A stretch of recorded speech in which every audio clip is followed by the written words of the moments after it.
Hello and welcome to today's webinar, Google Sites for Schools Part 2. This session is part of a series of free webinars offered every week or two by the Stark Portage Area Computer Consortium, or SPARC for short. SPARC is an information technology center in Northeast Ohio where we support about 30 school districts. However, this webinar is open to everyone, and we'd like to welcome all the people who have joined us live today or are watching the recording in the future. My name is Eric Curts, and I'm a technology integration specialist here at SPARC, and I'll be your presenter for this session today. My colleague Anthony will be manning the Q&A doc, which we'll explain in just a moment. All the information for today's webinar can be found at tiny.cc/spark220. And I'd encourage you to go to that site if you've not already done so. You may be there already, but if you're watching in the future on recording, this is the website where all of the resources are, and I'm going to pull that open here in just a second. So again, that's tiny.cc/spark220. Where that's going to shoot you out to is the webinar page, where you're going to find all the resources for today's session, including the live stream of the video. So that will be showing up live, but it'll be also the recorded video in the future. You'll also find any help guides or handouts, or slideshows, anything related to the session. Below that is a live session chat document. So if anybody is watching live and has any questions or comments, you can click on that link and you can put your questions or comments in there, and Anthony is going to be monitoring that throughout the session, and he'll be sure to give you an answer or pass the question along to me, or hey, you guys can help each other in there as well. That'd be fantastic. Below there is a session evaluation. So after this is over, please feel free to give that a click. We love to get your feedback. It's about a 4 or 5 question, quick little quiz, quick little form there to tell us your feedback on the session. And then finally, at the bottom of the page is a quiz that you can take to earn a certificate of attendance for 1 contact hour for having watched this webinar. So feel free to do that. You'll get an auto-generated PDF certificate of attendance that you can turn into your school for an hour of contact if they do allow webinars. Hopefully they do. While you're there on our tech integration website, please feel free to click a couple other things, including the link at the top for our PD schedule, which will show you all of our upcoming webinars. And be sure to check out the recorded trainings link, where you'll see all of the past trainings. I think we're up to 20 of them. This will be 21 today. Fantastic. While you're there, there's also a link for our newsletter. You can sign up for that so you never miss out on any information about upcoming webinars or other training opportunities. And finally, there is a contact link there if you need to get in touch with Anthony or myself. All right, fantastic. Well, let's go ahead and get back to the presentation and get on our way. So for this session today, our topic is Google Sites for Schools, and this is part 2 of a, we don't know, 3-part series? I'm going to guess. I don't know that we'll need to go to 4, but probably we'll do a 3rd in this whole series. We're going to start off today with a real quick review of what we did in part 1, like really quick. And then we're going to really spend most of the entire time today talking about building out your site further, adding more pages to your site. We'll talk about different page templates like the web page template, the file cabinet page, the announcements page, the list page, and talk about different ways those could be used in a school setting. If we have time, we'll just have to see how fast and how far we get through all that.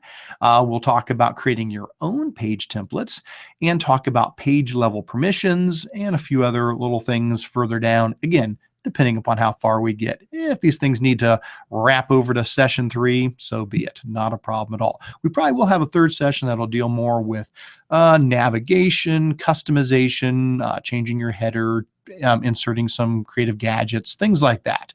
But session 2 today, mostly on creating additional pages for your site. Now, what do you need to be successful in this today? Well, for this session, you should have a Gmail or a Google Apps account.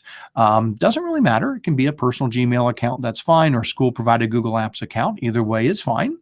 And of course, you're going to need to have access to Google Sites. Now, that is controlled in the Google Apps domain. So if you've got Google Apps for Education, it is possible that your school Google Apps administrator may have sites turned off. In that case, check with them, or again, you can always use a personal Gmail account if you need to. It would be my suggestion that you've got some basic experience with sites for this session today. We're not going to really reteach any of the stuff from the first session. We'll review it real quick, but we're going to hit the ground running with new material. So again, this is part 2 in a series, and that part 1 can be accessed at tiny.cc/spark215. So just to make that a little bit bigger on the screen there for you, I'll bring all this back up again. In part 1, what we did was we talked about the benefits of creating Google Sites. We went ahead and created a site. Very simple. We changed the theme. We edited the welcome page, formatted some text, put in some images, added some links, pretty basic stuff. And then we did add at least one other page. We added a calendar page. That's as far as we got with adding additional pages. And then we had to wrap it up with sharing the site so that other people could see it. So if you need to get any of that information, again, tiny.cc/spark215 is where you're going to find the original webinar for that and all the resources related to that. And certainly would encourage you to check that out if you need to, so that you can be caught up on all the stuff we covered in that first session as we move into session 2 today. All right, so let's get on with the session. We're going to be talking about adding more pages. Again, tiny.cc/spark220 has all of the resources for this session. All right, guys. So first thing first, I'm going to need to get back to Google Sites, and I need to open up the page we created last time, the site we made in session 1. We're just going to build on the same one. We're not going to create a whole new site. We're just going to say, let's pick up where we left off. So I'm going to go ahead and open up a new tab. And I need to get over to Google Sites. Now, one way I can do that is from my waffle button up in the top right-hand corner. Give that a click, and Sites shows up in my drop-down menu. If you don't see it there, you might have to scroll down to get further down to find it, but I can grab it right from there. Or you could just go to sites.google.com. That'll get you to Google Sites as well. Excellent. Well, now that I am here at Google Sites, I need to find the one we worked on last time, which was Curts Example 002. Very creatively named, I know, but that was the site that we created in our first session. As you can see, like I said, we made a welcome page, we put a picture in, we added some links, we added a calendar page. Here's the calendar page with some pretend pre-algebra assignments on there. And other than that, we didn't do a whole lot more. I mean, we set the theme. I went with Treehouse, I believe, is the background theme for this. And we did share the site so everybody would be able to get to it. So it was more of a real introductory foundational session. So what we're going to do now is we're going to add more pages and lots of different kinds of pages to our site and talk about how that can be done. Now, again, as a reminder, if you've got any questions, jump in the Q&A doc, throw those in there. If it's something that you're hoping we'll cover, put it in there. Anthony can give me a cue throughout this to let me know, don't forget to cover this, or make sure you answer that, okay? That'd be great. So how do we create new pages? Well, much like we talked about last time, in the top right-hand corner of Google Sites, when you are logged into your site as the owner or editor of the site, you'll see some buttons up there. You've got the pencil icon. That's for editing the page you're on. But next to there is the Create Page button. Looks like a little piece of paper with a plus sign on it. That's where you need to go. So if you go to the top right and you give a click on the Create Page button, it's going to open up this new screen where you basically can name your page, and then you can choose what kind of a page it is. Now, last time, again, we just did a calendar page. We kept it real simple. This time, we're going to dive deeper into the different types of page templates you can use and why would you use one versus another, okay? So again, we're going to give our page a name, but then from here in the dropdown, we're going to pick what kind of a page it is. Now, you'll notice there's 4 main pages. There is a 5th one, but I really don't typically use that. So the main 4 is you can make just what's called a web page, an announcements page, a file cabinet page, and a list page. All right. Well, we're going to start off again with just a web page. We'll do one of each at least so we can hit all 4 of those. So I'm going to start off with just a regular web page template. Now, what does that mean? Well, let me pop back over to the slideshow because I've got a slide for that. A web page template, if you just pick the regular old generic web page template, basically it creates a blank web page. There's going to be nothing there, just a blank web page. And then you can add whatever content you want to add to it. So it's up to you, text, images, videos, drive files, calendars, maps, embedded items from other non-Google services. Anything you want to put in that web page, boom, you can do that. This is the template you would choose if you just want to make any sort of a custom web page. I would say that's probably what I do 95% of the time. If I'm in sites all the time, building websites for lots of different things here at Spark and other things, I would say at least 95% of the time, I'm just using the blank web page template, then I'm filling it out with my own stuff. Okay. So let's pop back over and let's do a web page, but we'll do one a little bit fancier than just the calendar page. We'll try to, show you a couple other neat things with it. So for this one, I'm going to make a web page on the 4 C's of education. Now, if you're not familiar with the 4 C's of education, that's perfectly fine. This is a good chance to learn something bonus while you're also learning about sites. How about that? A 2-for-1. We will not charge you anything extra for the 4 C's for education. So basically, the 4 C's for education is communication, collaboration, creativity, and critical thinking. It's skills kids need for their future, not our past, what our kids are heading into. It's important skills that our kids need to develop. And we talk a lot about that here through Tech Integration. So let's say I wanted to make a web page for teachers and folks to visit where they can learn more about the 4 C's for education. Well, I would just use a regular web page. It doesn't need to be an announcement or a file cabinet or a list, just a regular old blank web page. So I'll go ahead and do that, hit create, and away it goes, creating that web page for me. Ta-da, there it is. So now I have my blank web page on the 4 C's for education. There's nothing in there. It's up to me to add all my content. So when I go to add content, we're pretty used to this. And we did this last time. So I'll hit a couple basics first. So let's say, first of all, I want to put some text in. Now, I've already pre-typed all this to save us time here. This stuff has been baking in the oven, and I'm just going to pull it out here for our webinar session rather than losing time typing all this in. So one thing I could do is I could just throw in some text, about what the 4 C's are. That's fine. But maybe I want other things on my page. I don't just want some text. Here, read this. This is what the 4 C's are. Maybe I want a picture and a video and a slideshow and maybe even something not even Google related that I want to put into here. So let me go ahead and let's insert a few things here just to remind you how that can be done and show you that you truly have full control over whatever you want to put on a blank web page. So the first thing I want to do is I'm going to add an image. Okay, I've got an image of the 4 C's, and if I go to insert an image, I can either do insert image to upload it, or I can go to insert drive image to grab a picture off my drive, or insert Google Plus photo to grab something out of Google Photos. So I'm going to go to Google Photos, and in there I'm going to grab one of my albums, and right there it is. I've got a picture of the 4 C's for education. I'm going to select that, and boom, drop it right in there. Now, if I want to, of course, I can center that. So we'll go ahead and center that so it's in the middle of the page, or wherever you want it to be is fine. So very simply, I've now added a picture to my page. Well, let's keep upping the ante. What about a video? Maybe I want to insert a video that people can watch. Not a problem at all. The Partnership for 21st Century Skills, they have put together a nice video called Above and Beyond that talks about the 4 C's. And so if I wanted to insert a video, I could go insert and go down to YouTube. And as long as I have the link to that video, which I've already copied, I can paste that in. I can then decide how big I want the video to be. Maybe, 640 by 360 is fine. That's okay. Do I want a border? Do I want a title? You get the idea. You can turn things on and off. Go ahead and hit save, and boom, it drops it in. Now, remember last time we talked about this. When you insert something that's more like live, that it does things, it comes in as a gray box. You won't actually see what it looks like until you hit save. So I'll go ahead and center that, and let's hit save real quick just so you can see that that really is true, and then we'll add a few more things. If I hit save real quick, you will see that, in fact, yes, there it is. The video is really there, Above and Beyond. They could come in and play that video. All right. Let's keep editing this page and throw a couple more things in. Again, just want to show you the wide variety of things you can do in a blank web page. Let's say I want to put a Google slideshow in here. Well, happens to be that I did a slideshow recently about the 4 C's of education, and it should be in my drive.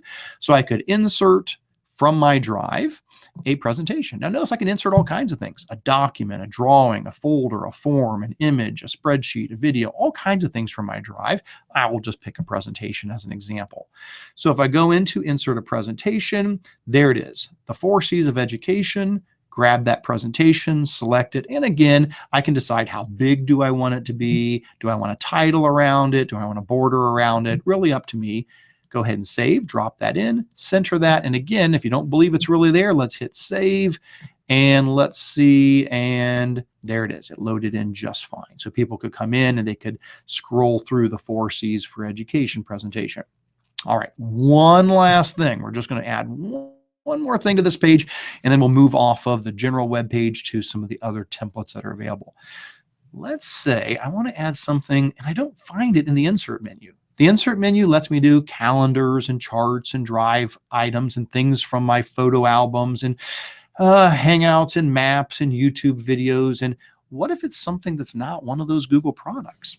Well, it turns out there is a nice Prezi. Let me drag it over here. I think I've got it preloaded there. There it is. A nice Prezi that was put together about Google Apps and the 4 C's. Now, if you've never used Prezi, it's a presentation tool, real nice. It lets you zoom in and zoom out and move all around. If you got motion sickness, you may want to be careful with Prezi, but I think it's a really nice presentation tool, okay? And so if I wanted to add this presentation to my website, it's not a Google product. There's no button that says Insert Prezi. It's just not there. Here's the deal though, guys. Most things, most Web 2.0 type of programs allow you to embed their content in other sites.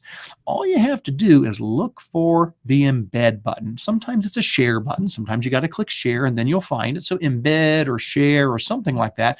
Well, underneath this Prezi, you can see there's a button that says embed. If I give that a click, it'll pop up and say, hey, here's some code that you could copy if you would like to stick this Prezi into another website. Now I can change the width and the height and so forth, but let me go ahead and I'll just click copy code to clipboard. There we go. I've now copied that code into the computer's memory. So if I come over here to my site, there ought to be some way I can stick that into my Google site. Well, you sure can. The thing is, folks, it's not going to be in the normal insert menu options because nothing up here is for a Prezi. But notice this. If you go to the insert menu, there is in the second column a link that says more gadgets. This is going to be for stuff beyond just the normal Google tools. So if you want to insert something that's not just a regular old Google thing, go to insert, go to more gadgets, and it's going to be a little intimidating at first. You'll be like, Eric, there's just all these crazy gadgets there. Well, there's not that many, about a dozen or so there in the main group. Here's the key. Look for the one that's called Embed Gadget, because that's what we're doing. We're embedding. It should be right at the top of the list. You can find it real quick. If you choose Embed Gadget and go ahead and select that gadget, it will let you paste that code in. So whatever that code was that was given to you, you come in here and you paste it in. Don't worry what it says. You don't have to understand it at all. You're just pasting it in. The only thing I might be concerned with, again, is the width and the height of the box. Because this Prezi is a 550 by 400, which is the default that I let it stay at, I probably do want to update the width and the height down here so the box I'm putting it in is the same size as the original embedded item, or else it, won't fit. So I'm going to go ahead and do that. Other than that, again, you can decide if you want a border, a title, blah, blah, blah, blah, blah. Go ahead and hit OK. And another big gray box appears on the page. I will center that gray box. And when I hit save, we hopefully will get a Prezi there. Let's see. It's saving it. Give it a drum roll here. Yep, there it is. And I can come in and click Start Prezi, and it would load that up, and then I could run through that Prezi. And that Prezi is now loaded right inside of my Google site. So text, images, videos, Google presentations, Prezis, all sorts of things can be put on a regular blank web page. All right. Now, before I leave this, one word of warning here. This all looks so simple. You click, you choose something, you throw it in the page, and move on. Well, don't forget, when it comes to Google files, like my Google slideshow here, Just because I inserted it into my slideshow it did not change the sharing settings on the presentation. Here's what I mean. What if I made a Google Doc or a Google Slideshow or Google Spreadsheet or Google Drawing or whatever, and I didn't share it? What if it was private to me inside of Google Drive and then I inserted it into my site? Looks fine to me. I can see it, but ooh, if I didn't share it, other people are not going to be able to see it. Putting something in Google Sites does not change the sharing settings. So for example, let me drive over. Yeah, I'll drive over there real quick. Let me drag over and I'll close out that Prezi window there. Here is my Google Drive, and here is that slideshow, the 4 C's of education presentation. Now, this one is shared, but let me temporarily unshare it. Let me come in here. And let's pretend I forgot to share it. So I'm going to come in here and I'm actually going to not have it shared. So this is no longer shared. This is private to me. So if I go into the sharing, you'll see that I can see it and that's it. It's just for me. Okay. Well, now the problem is, even though I can reload my site here, and this is going to look perfectly fine to me, I'm not going to see any problems with it. I'll be like, oh, everything looks great. Fantastic. There's my slideshow. There's the Prezi. Here's the thing. Because I didn't share the slideshow, since it is private inside of Drive, it's private for the rest of the world. Nobody else is going to be able to see it. So how can you test this? Well, my suggestion for you is anytime you build a website, open it in an incognito window to test and see what it looks like to somebody who's not signed in with your account. Now, if you've never done an incognito window, it's basically another browser window. And I'm using Chrome. If you're using like Firefox, I think it's called in private, and IE has a name for it as well. Chrome, it's called incognito. So I'm going to come here and I'm going to copy my web address. And now that I've got it copied, I'm going to go ahead and click in the little menu button in the very top right-hand corner of Chrome. And I'm going to say, let's open up a new incognito window. So it's going to open up a new copy of Chrome where I am not logged into it. Okay. And now if I paste that address in there and I go to that website, I can get to the website because we made the website public in the first session. But as I scroll down past the text, the picture, the YouTube video, oh boy, we got a problem. A big giant blank space. And then there's the Prezi. Why is there a giant blank space? Because my slideshow's private. So the key to this is, just because you put something in Sites does not mean other people can see it. If it's a Google Drive file, make sure anything in Google Drive you have also shared. So again, if I pop back over to my screen here, let me find the right one. Now I've got too many screens open. Yeah, it always happens. I'll just minimize this. We'll do that, and that'll help me find it. Yay, there it is. So if I come here to my Drive and I right click on the 4 C's for education presentation and I go to share and say, you know what, I forgot. Let me get a shareable link for this. And then once I get my shareable link, there we go, I can adjust, what permissions people have. We'll just say anybody with the link can view it. We'll give them view. We don't want them to change it. We'll just give them viewing rights. Now that I've done that, now I ought to be able to pull up the incognito window, refresh it, and now look at that. It's loading fine. So as an incognito window, I can now see it just fine. So don't forget about that. We might do that a couple times throughout the session here today, fire up an incognito window so that it's easier for people to be able to see, the actual changes that are occurring. Okay, so don't forget about that. All right, let's keep moving. So that was one type of a page, just a regular old web page. You can put anything on there you want.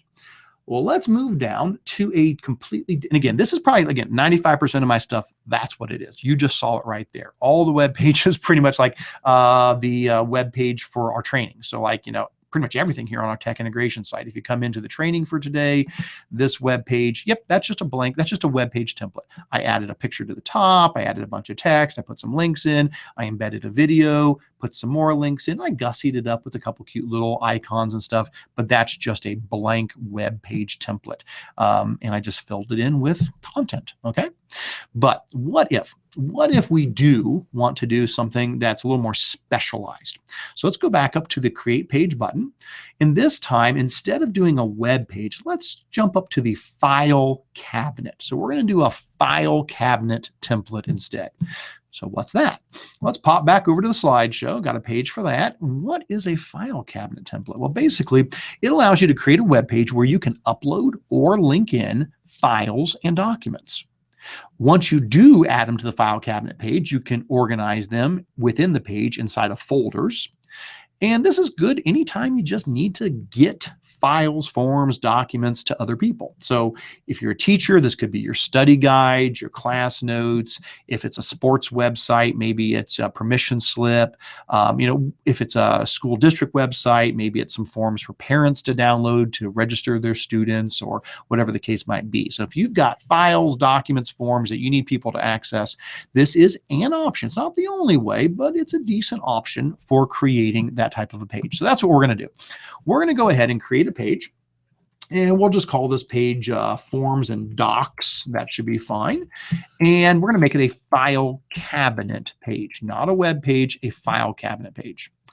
All right, there we go. Let's hit create and chugga, chugga, chugga. It's going through the motions and boom, it has just created the page. Now don't forget, we saw this in the first session. Every time you create a new page, it automatically gets added to the navigation on the left. In session 3, we'll talk about customization, navigation, tweaking, and stuff like that. There are ways to change this. We're still not going to do that today, just not enough time, where we're just going to work on pages, but it does get added to the navigation here on the left. Okay, so folks, this is a file cabinet page, and it looks different pretty quickly. I'm sure you'll tell that it's not just a regular old blank web page. It has these buttons on it here: add file, add link, add from drive, move to, delete. Now I can still edit this page. There is an edit button at the top, and I can click the edit button. It gives me a big white box here. I can type in text, like I can say, see below for, important class documents. I can throw images in there. I can edit the top of the page all I want. I can fill that out with whatever. But below that spot where I edit, that's where the file cabinet begins. And what it does is it allows me to put files on this page. The two main ways I would use this is probably the first button, which is add file, and then the third button, which is add from drive. I don't use add link too often, but let me show you the differences between these. So the first button where it says add file, if I click that, that means I want to upload a file to my sites page from my hard drive or a flash drive or something. It's something that's not already online. Okay, I can't link it in. It's not on my drive. It's locally on my machine. Okay, so if I go to add file, it's going to say, okay, Eric, what file do you want to add? And so at that point, I have to browse my hard drive, open up a folder until I find and say, let's add this boot camp flyer. Here's a PDF. We'll just add that. So I could open that up and chugga, chugga, chugga. It's going to upload that file and should drop it in there. Give it a moment. Oh, there it goes. Okay, and there it is. So now the Google Boot Camp flyer is there. If I go back to add another file, I could pick, the sample Word document. That's fine. I'm just going to throw a few things in there just so you get the idea. But the point is, you can upload files directly from your hard drive. Now, I know we talked about this very briefly in the first session, but turns out there actually is a limit to how much data you can store in a Google site for your domain. It's 100 gigabytes for your entire Google Apps domain. It's one of the very, very few things in Google Apps that still has a limit. Email's unlimited, Drive is unlimited, Sites isn't. So if you've got a large school making a whole lot of sites, this actually is eating into that. Every time I upload a file and actually put it on my site, that is actually taking a little teeny bite out of the amount of storage you have available for sites. It's fine. There's nothing wrong with that. Just be aware that if used a lot with a lot of people, that could start eating up your available space. So nothing wrong, but that is okay. Let's look at what the other options are. So instead of adding a file and uploading it, the second button is to add a link. So if there was a file that was already out on the website, like maybe I would go to ODE's website and I grab their link to the Common Core math standards, I could paste the link in here, and basically it would just put a link out to that file. Yeah, that's fine. You can certainly do that. More common though, I probably use the third button over, which is the add from drive. If I click on that, it's going to let me pick files that are on my Google Drive that I'd like to put here. these will not count against my space because I'm not actually putting them in sites. I'm just linking them to the site. They're being saved in Drive, which is, as we know, unlimited in storage. So if I go to add from Drive, I now get my Drive. And on my Drive now, I'm going to have to go find some files. So let me switch over to folders here for a second. And let's go ahead and find a folder called, I think I've got a folder called sites files. I got too many folders is the problem, Eric. That's the issue there. Maybe shouldn't have sorted those alphabetically. Yeah, you can have too many folders. Yeah, I'm proof of that. We're coming up on it pretty close there. Okay, sites files. There we go. Found it. Okay, so I've got a folder called sites files, and inside of there I've got a documents folder, and inside of there I've just got a whole bunch of documents. So I could pick, a sample doc out of there, select that, add that from Drive. Go back to add from Drive, and I could grab a different one. All right, maybe we won't search for that again. Maybe I'll just grab some of these. I'll grab my presentation. I'll grab my 4Cs presentation. It's available. We'll add that in. You get the idea. So the point is I can go to add from Drive, and I can pick any file off of my Drive. We'll add the Q&A doc. We'll grab that one too. We'll add that one in. That's fine. And so as I do that, basically, I'm putting in links to these files in my Drive. Now, folks, what I just said a few minutes ago is still true here. Just because I linked it in did not share it. You have to make sure in Drive that you have shared these files with whatever settings you want. If you want them public, you got to make them public in Drive so people can see it. If this is like a newsletter for parents to read, you got to make it public in Drive or they can't see it. Now, if you really only wanted the staff to see it or just certain people, then that's fine. You could go ahead and set the permissions in Drive to lock it down. And if somebody comes here, no, they would not be able to open the file because you have locked it down. So don't forget about that. You still have to share things from your Drive in here. Got to share them like normal. Go to your share button and share them. Okay. Before or at some point before you try to make this public for people. All right, before we leave this page, one other thing that is kind of cool about a file cabinet page, and that is if you got 5 documents, no big deal. 5 documents, I can just look at them and see them. What if you've got like 50 documents? What if you've got tons of documents there? Well, here's the deal. You can create folders, and they're not really folders. They're more like, they call them folders, but they're more like section breaks. You can make folders on the page to organize these things. So if you come up to the Move To button, you'll see there's an option to create a new folder. So I can make a new folder, maybe call it, Help Guides, and then maybe I'll make another new folder, and I'll call it, Study Guides. Maybe I got another one for class notes, whatever the case might be. You can create folders. And after you create folders, you can then check the little box in front of any of your files and then click Move To and move them into a folder. So you know what? Those go in my Help Guides folder. And suddenly, whoosh, they're in there. These two, we'll say those go into my Study Guides folder, and whoosh, there they go. So you can move these things around into folders. It's not really folders. It's more just kind of breaking them up on the page, but it does help you organize that a little bit better.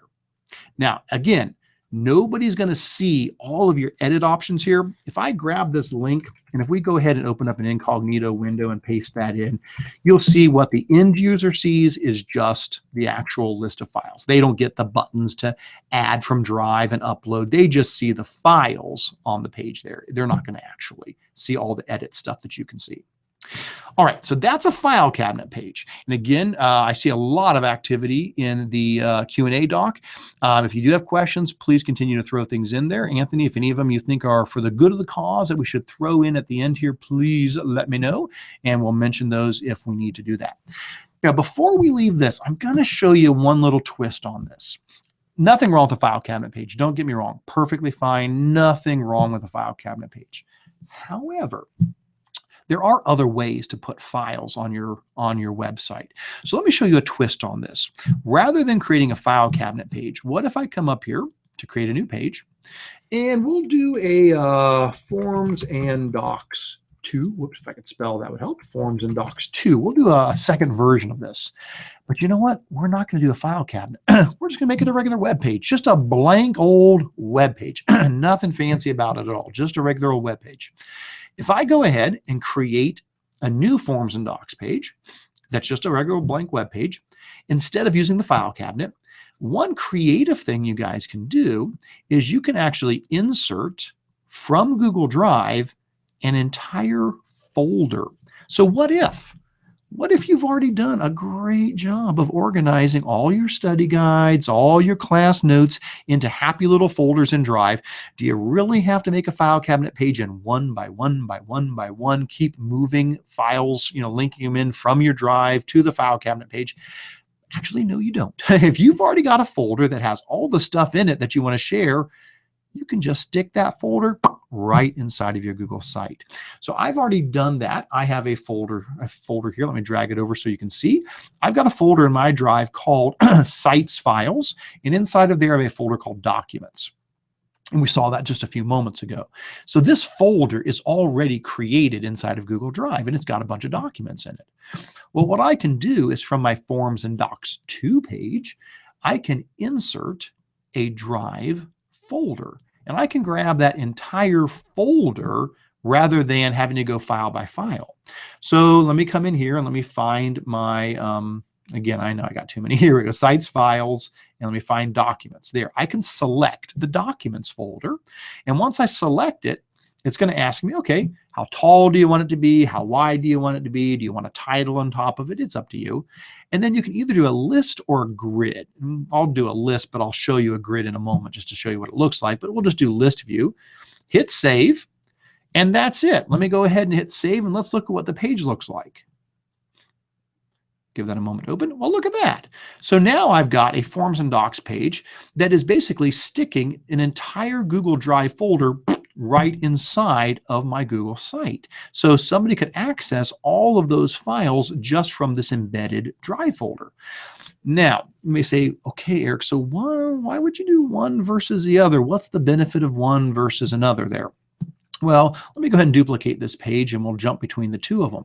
So, whoops, sorry about that. So the Forms and Docs page, here's the deal. The Forms and Docs page, that's a good way to go if you've got files scattered all over the world and you don't have them all in one folder and you're going to use Google Sites to put them in order. The Embed a Drive folder option is better for you, though, if you've already got all of the files in one nice tidy place and you don't feel like uploading every single one at a time. Now, here's another difference that's nice about this. This shifts where the editing is done. If I'm using a file cabinet page and I want to add something new to the file cabinet page, I have to go back to Google Sites. I have to hit add from Drive or add a file. If I'm using the embed or insert a Google folder option, I don't come back to Sites to change this. I go to my Drive to change this. So if I'm inside of my Google Drive and I go, you know what? I want to create a new Google drawing and I want to drop it inside of that folder, and we'll just make that drawing be a smiley face here. So we'll insert a shape, just make it a happy little smiley face here. Throw that guy in. We'll go ahead and fill him in yellow and we'll save it as smile. Okay, because I put that drawing, since I created it inside of that Documents folder, watch what happens when I go back to my Google site. If I refresh this page, that file is going to be in there. There it is, smile. It's in there now. So it just depends on a couple of things. Is everything organized in one spot? Would you prefer to manage it from Drive? This also allows you to give maybe other people edit rights to drop things in a folder, but not give them edit rights to the site. So they can just update the folder, which will automatically update inside of the site. So a lot of pros and cons. As I've said through the whole session, you have to share. So if I'm going to do this, notice my sites files, that Documents folder, that folder is shared. Okay, so if I go into sharing, you will see it is a public folder. Again, if you make it private, nobody's going to see it. So you do have to decide how you want to share the stuff in there. All right, let's keep on moving. So we want to create at least 2 more types of pages.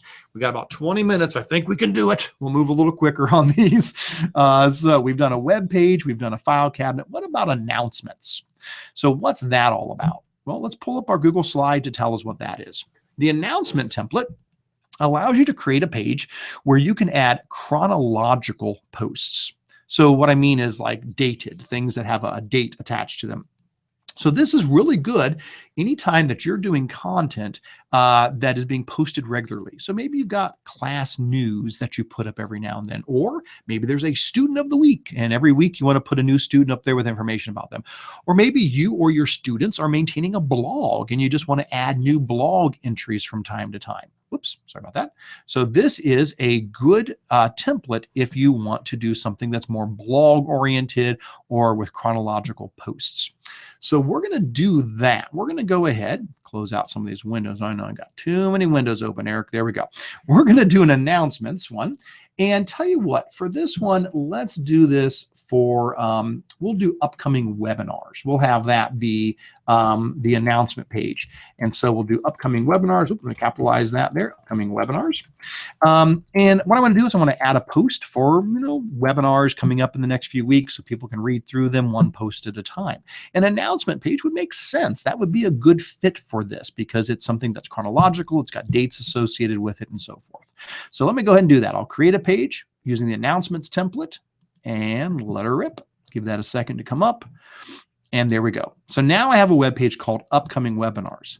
Now, how does this look different from every other page we've done? Again, a blank web page is just blank. The file cabinet page has the buttons to add files and so forth.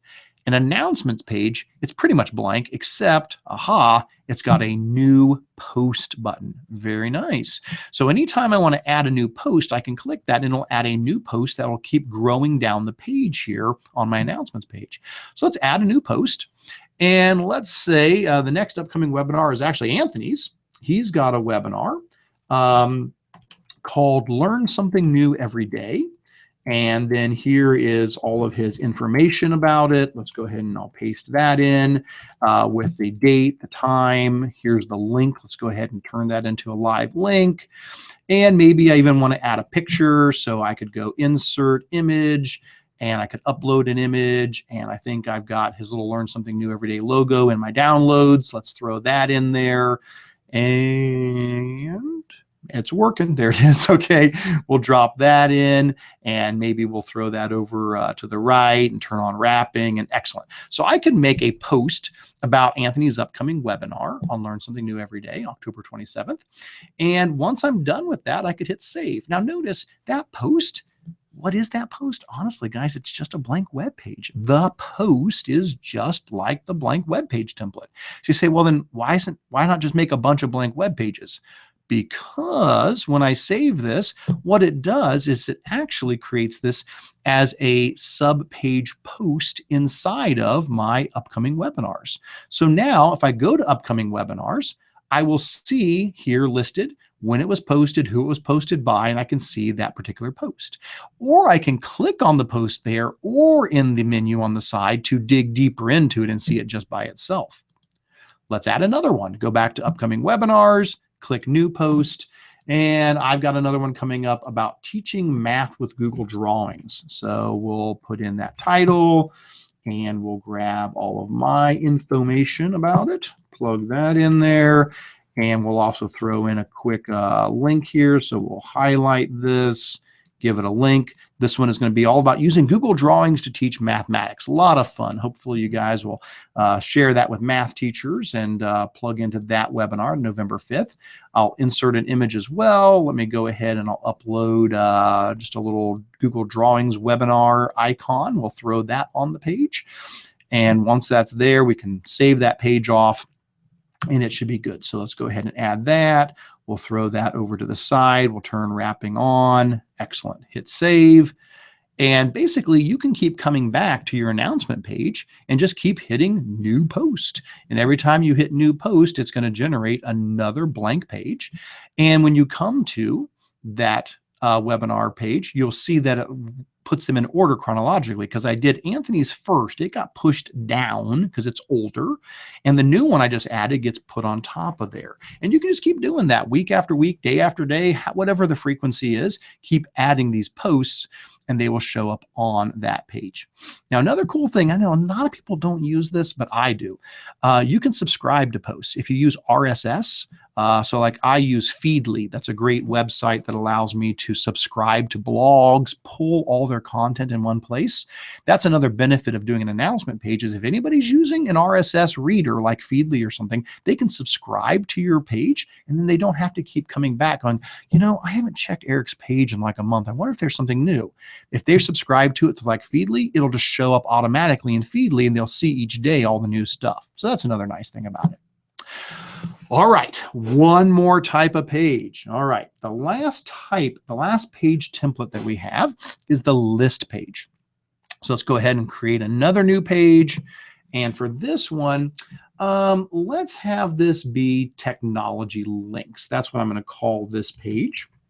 And we're going to make this be a template, the list template. So from the drop-down list of types of templates, not a web page, announcement, file cabinet, we're going to go with the list option. Now, what is this? What is this going to create for me? Well, let's look at our slide here and see. A list template allows you to create a page where you can make custom columns for lists of data. The data can then be sorted by column after you put it in there. And so this could be good for, like you've got a staff list page where you want to have, all the people that are members of your staff with their first name, their last name, what they teach, their email address, things like that. Or maybe a roster for a sports team, or the example I'm going to do, a list of educational web links. If I want to have this nice sortable list of web links, this is a nice page to allow you to do that. Now, I'll be honest, I usually don't use a list page. I'll give you some alternatives here in a moment. I think it's nice. I probably end up finding other ways to do the same thing besides it. But hey, if you're looking for something with custom columns that people can sort, this is a good match. So let me go ahead and create a technology links page. That's a list template. And once it creates, fair warning, it looks weird. This is the page, when it first comes up, you're like, what is this? Well, they give you a couple of options for the columns. I always go to the one that says create your own, define your own columns, because I want to decide what the columns are. So I always go with create your own. And at this point, I basically just need to put in what I want my columns to be. So maybe the first column is the title of the web page, and the type of thing it is just text. So it's just a text column. So I will add that. Now for my next column, maybe my next column is going to be the web link that they actually click on to get to the web page I've linked in. So what type would that be? Well, that's not text. That's actually a URL. So that I would say, I want to put web addresses in that column. That's a URL. So you got checkbox, date, drop down, text, and URL. That's going to be a URL. And I'll just do one more. Again, I'm keeping it simple for this. Let's say for my last one, I just want to have a column that says description. And again, that can just be a text column where I describe what the website's about. All right, so I've got, let's add that in. What do we do? Title, link, description. Okay, so that's all in there. I can now come in here and decide how these are sorted by default. Now, the end user can change this. Now, when they change it, though, they're not changing it for everybody else. That's one of the beauties of a list page is the end user can sort it in any way they want, and it doesn't affect it for anybody else. It just changes how they see it. So I could say, let's sort it by the title, and let's have that be ascending. All right, so let's go ahead and hit save. And boom, there's my list page. So now I've got a list page that allows me to add items. There's a big old add item button up there. And anytime I add an item, I have to give it a title, a link, and a description. And I can start building a big old list of educational links. Now, if I've got a whole mess of links, I may also throw in another category like, subject. So maybe it's math and science or whatever. So you can have as many columns as you want up here. Well, let me go ahead and add in just a couple of quick examples here. So I'm going to go to the add item button, and you'll see I need a title, a link, what text to display, and a description. So maybe under our technology links, the title, one of them is Spark Webinars. I want to put our Spark Webinars page out there for people. So I'll put in the web address, and I'll put in a description for this.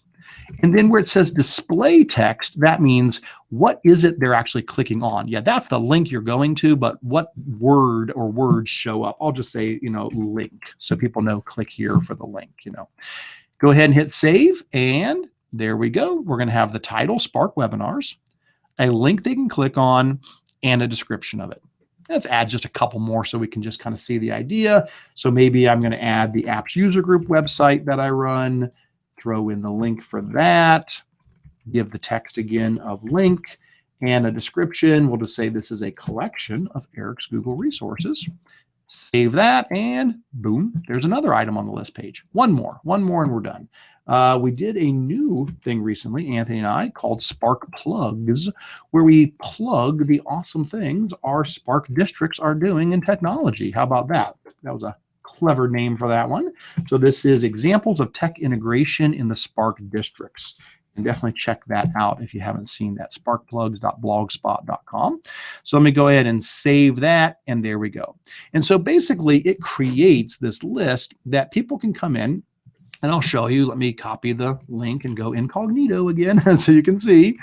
Throw that in there, and you could see the end user could say, I want to sort this by, whatever thing. So maybe I want to sort descending by title, and it will resort them that way. Or I want to sort ascending by description, or I want to sort ascending by title, and it would rearrange these. So again, that'd be nice if it's a big roster and they want to bring the freshmen to the top, or it's staff and they're looking for the math teachers, things like that.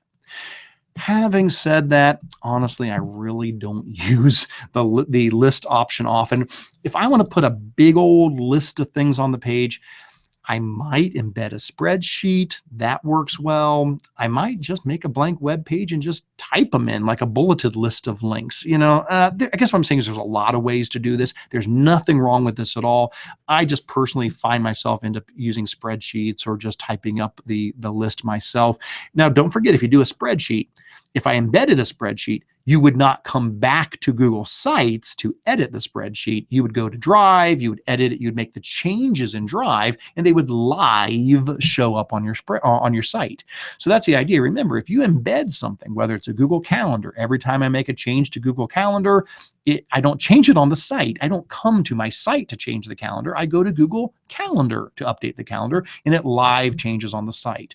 Or if I do a Forms and Docs page where I embed a folder, again, I don't come here to update it. I go to Drive and I put something new in the folder. Same thing if I embedded a spreadsheet. If I inserted a spreadsheet, I would edit the spreadsheet to have it change here. But again, there's nothing wrong with using a list page. It just takes a few more steps to set it up, and it certainly is good. All right, we're coming close to the end. Now I'm glad we made it through what I absolutely wanted us to get through. I've got 1, 2, 3, 4, 5 other topics that are in the wings in case we had time.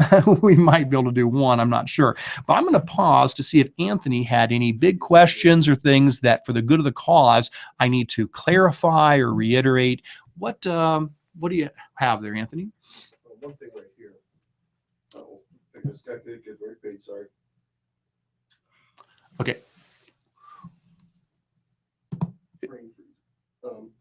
Having trouble inserting images. People are having trouble inserting images? Yes. In what way? What do you mean? From her Drive. From Drive? Yes. She's seeing a broken link when she tries to insert images. Really?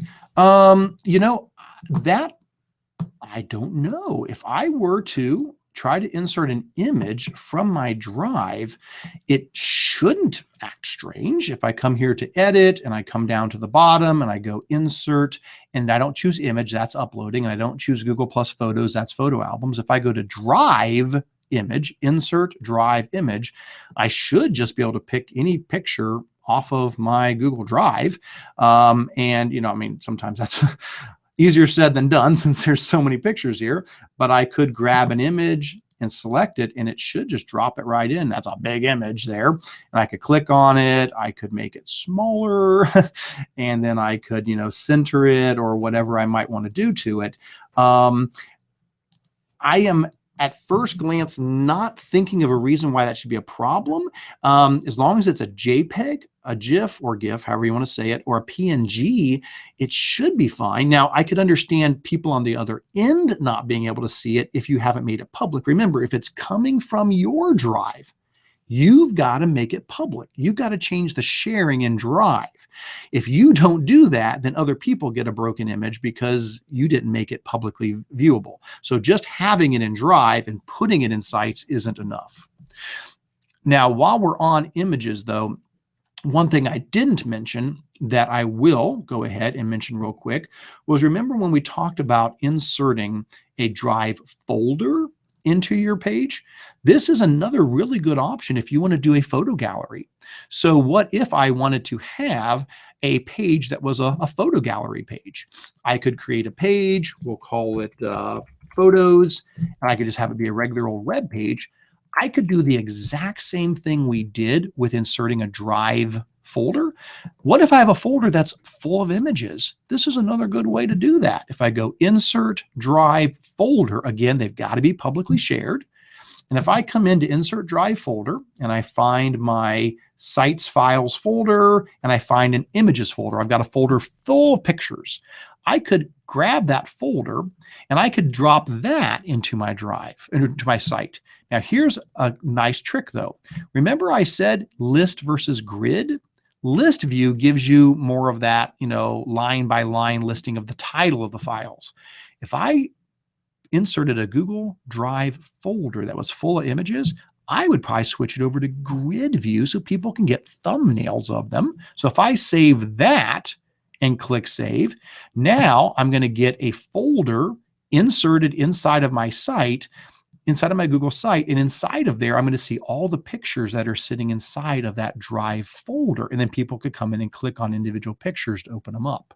So that's another nice twist on the inserting of a folder, is doing it in grid view rather than doing it in list view so that you actually see thumbnails of the images.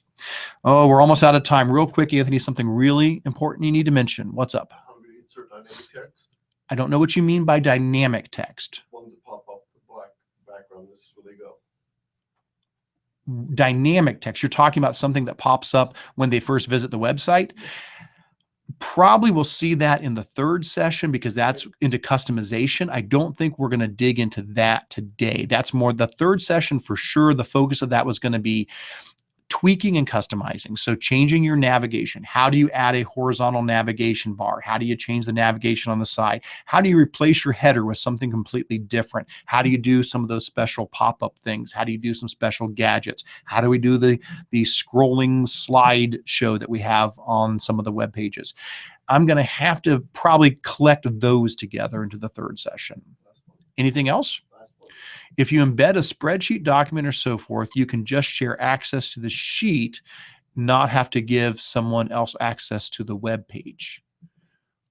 What are you referring to there? That was the answer.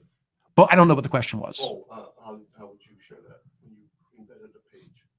When you embedded something? When you embed something, Document and spreadsheet. when you put something into the web page, as long as if it's a Google document or spreadsheet, as long as you've shared it in Drive, then as long as the web page itself is public, then of course they're going to see it. Now that we handled in our first session when we talked about the big blue share button in Google Sites. If I click that button, that's where we went in and we talked about changing it to being public on the web or private. So absolutely, you do have to make two things shared, obviously. Sorry, I took it for granted that, since we talked about that in the first session, the site itself clearly has to be public or people can't even get to the site. All I wanted to stress was that in addition to the site being public, if it's something from your Drive, then that item also has to be public or shared to whatever ability you want it to be shared to. Well, folks, we're going to go ahead and wrap up at that point. That is a ton of material there. But as we do start to wrap up, as a reminder to you, everything from our session today can be found at tiny.cc/spark220. And let me pop back over to that site one last time. Here it is. And at that website, again, the shortened URL was tiny.cc/spark220. That'll get you to the web page for this webinar where you're going to find the recorded copy of the video.